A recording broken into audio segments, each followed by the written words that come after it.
आज हम बात कर रहे हैं टॉलीवुड एक्टर विजय देवरकोंडा की और उनसे जुड़ा एक हालिया तनाज़ा।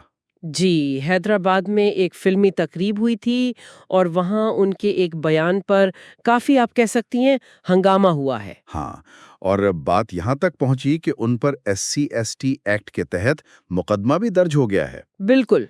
तो आज हम ज़रा गहराई में जाकर देखेंगे कि भई असल वाक़या क्या था, बयान का क्या मतलब समझा गया, रद्द-ए-अमल कैसा रहा और फिर वज़ाहत क्या आई। ठीक है, और ये याद रहे कि हमारी गुफ्तगू सिर्फ उन मालूमात पर मबनी है जो हमें मिली हैं। जी हाँ, बिल्कुल। तो शुरू करते हैं।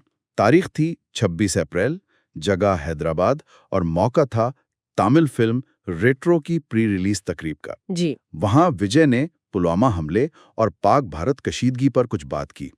उन्होंने कहा, भारत को पाकिस्तान पर हमला करने की जरूरत नहीं। अच्छा। जैसे 500 साल पहले कबायले बेअकल से लड़ते थे, आज भी लोग बेअकली से लड़ रहे हैं। तो ये थे वो अल्फाज। जी हाँ, बुनियादी तौर पर यही वो हिस्सा था बयान का जिसने आप कह सकती हैं एकदम से तवज्जो खींची। खास तौर पर ये कहना कि कबाइल बगैर अकल के लड़ते थे। हम्म। इस पर कई कबाइली रहनुमाओं और तंजीमों ने फौरन एतराज किया। उनका कहना था कि इसमें तो भाई आज के जो कबाइली अवाम हैं, जो आदिवासी हैं, शेड्यूल्ड ट्राइब्स हैं, उनका मुवाजना दहशतगर्दों से या बेअकली से लड़ने वालों से किया जा रहा है। अच्छा, यानी उनके जज्बात मजरूह हुए। बेहद उन्होंने महसूस किया कि ये तौहीन आमेज है उनकी कम्युनिटी के लिए, उनकी तारीख के लिए। और इसी बुनियाद पर फिर कानूनी कार्रवाई का आगाज हुआ। जी, ऐसा ही है। एक कबायली रहनुमा है अशोक कुमार राठौड़। उन्होंने रायदुर्गम पुलिस स्टेशन में इस बयान के खिलाफ बकायदा शिकायत दर्ज करवाई ठीक है। और इसी शिकायत की बुनियाद पर पुलिस ने फिर विजय देवरकोंडा के खिलाफ FIR दर्ज की। ओह, और ये FIR SC/ST एक्ट के तहत है। जी हाँ, यानी SCI/ST prevention of atrocities act. जी हाँ। ये कानून खास तौर पर शेड्यूल्ड कास्ट्स और शेड्यूल्ड ट्राइब्स के खिलाफ अगर कोई जुल्म हो या तौहीन अमीज रवैया हो तो उससे तहफ़्फ़ुज़ फराहम करने के लिए है। यानी ये तो काफी संजीदा मामला बन गया। यकीनन। और ये भी बात सामने आई है कि शायद ये उन पर इस कानून के तहत पहला मुकदमा नहीं है। जी, जो मालूमात हमें मिली हैं उनके मुताबिक ये उस एक्ट के तहत उन पर दूसरा केस है। इससे पहले भी सुना है संजीवा रेड्डी नगर पुलिस स्टेशन में भी इसी तरह का एक केस दर्ज हुआ था। ओहो। तो फिर तो इस पसे मंजर में यह हालिया बयान और भी ज्यादा हसास हो गया होगा। बिल्कुल। रद्द अमल इसीलिए शायद ज्यादा शदीद रहा। लेकिन विजय देवरकोंडा ने यकीनन इस पर कुछ कहा होगा, कोई वजाहत? जी हाँ, उन्होंने अपनी पोजीशन वाजे करने की कोशिश की है। उनका कहना था कि जब उन्होंने लफ्ज़ कबाइल इस्तेमाल किया तो उनकी मुराद सदियों पुराने वो कदीम गुरोह थे जो आपस में लड़ते झगड़ते रहते थे। अच्छा, तारीखी हवाले से? जी, तारीखी हवाले से। उनका कहना था कि उनकी मुराद आज की जो मुअज़्ज़ज़ शेड्यूल्ड ट्राइब कम्युनिटीज़ हैं, वो हरगिज़ नहीं थीं। हम्म। और उन्होंने ये भी कहा कि उनका इरादा किसी की दिल आज़ारी करना नहीं था और अगर फिर भी उनके अल्फाज से किसी को तकलीफ पहुंची है तो वो तहे दिल से माजरत खां हैं। तो वजाहत भी आ गई और माजरत भी। लेकिन क्या इससे मामला रफा दफा हो गया? लगता तो नहीं है, कम अज़ कम मुकम्मल तौर पर नहीं।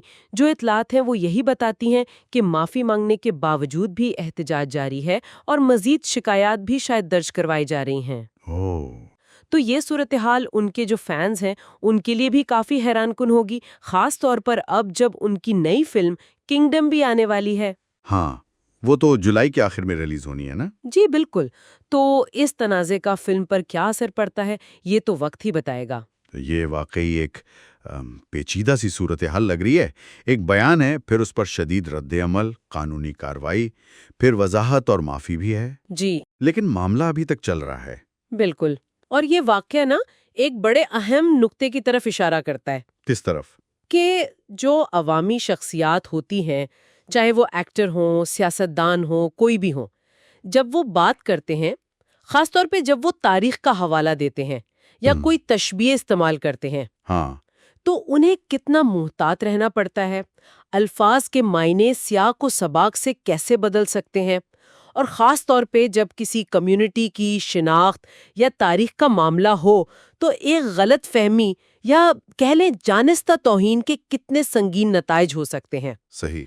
اور SC/ST ایکٹ جیسے قوانین کا مقصد ہی یہی ہے کہ جو پسماندہ کمیونٹیز ہیں انہیں اس قسم کی توہین اور امتیازی سلوک سے بچایا جائے۔ تو اگر ہم اس سارے معاملے کا خلاصہ کریں، ایک فلمی تقریب میں ایک بیان دیا گیا جی جس میں قبائل کا ذکر ایک ایسے انداز میں ہوا جسے توہین آمیز سمجھا گیا۔ جی اس پر شدید تنقید ہوئی، SC/ST ایکٹ کے تحت قانونی کارروائی شروع ہوئی۔ بالکل۔